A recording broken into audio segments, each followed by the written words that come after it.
حضرت ابی بن قعب کہتے ہیں میں نے حضور سے کہا حضور میں چوتھا حصہ آپ پہ درود پڑھوں گا اور باقی جو 3 حصے ہیں دیگر وظیفے کر لیا کروں گا. تو آقا کریم نے فرمایا جیسے تمہاری مرضی، لیکن اگر درود کو بڑھا دو تو ہوگا اچھا. تو میں نے کہا حضور میں آدھا وقت درود پڑھوں گا، آدھا دیگر وظیفے کروں گا. فرمایا ما شئت، جو تمہاری مرضی، لیکن درود کی مقدار بڑھ جائے تو اچھا ہوگا. میں نے کہا حضور میں 2 حصے درود پڑھوں گا، 1 حصہ باقی وظیفے کروں گا. فرمایا بہت اچھا، لیکن درود کی مقدار بڑھ جائے تو پھر اور اچھا ہوگا.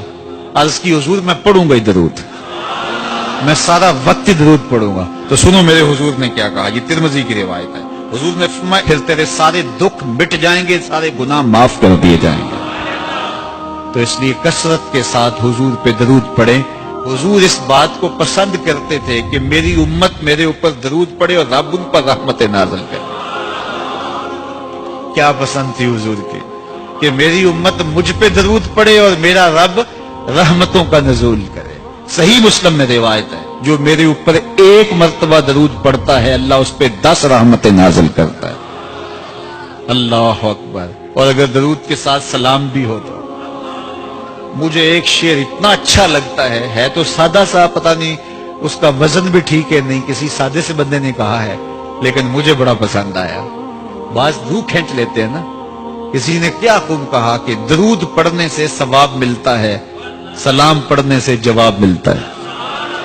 کتنا سادہ اور کتنا خوبصورت. درود پڑھنے سے ثواب ملتا ہے، سلام پڑھنے سے جواب ملتا ہے. اور اگر حضور کی طرف سے وعلیکم السلام کے لفظ آگے تو اور کیا چاہیے.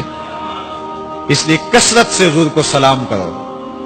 یار آپ گلی سے بازار سے گزرتے ہوں تو کوئی لڑکا، کوئی بزرگ، کوئی شخص آپ کو روز سلام کرے تو ایک دن آپ پوچھتے ہیں نا یہ کون ہے، روز ہی سلام کرتا ہے، یہ کس کا بیٹا ہے، یہ روز سلام کرتا ہے. پھر کس دن آپ روک کے پوچھیں گے پتر کس کے پتر ہو، اتنے اچھے ہو کے روز سلام کرتے ہو. تو ایک دن حضور بھی پوچھیں گے نا یہ کس کا پتر ہے، یہ کس کا بیٹا ہے، یہ روز مجھے سلام کرتا ہے.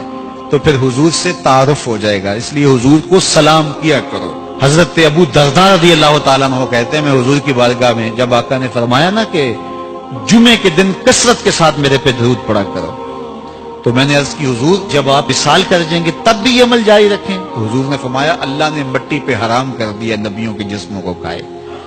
فنبی اللہ حی یرزق، نبی قبروں میں زندہ ہوتے ہیں اور انہیں رزق بھی دیا جاتا ہے.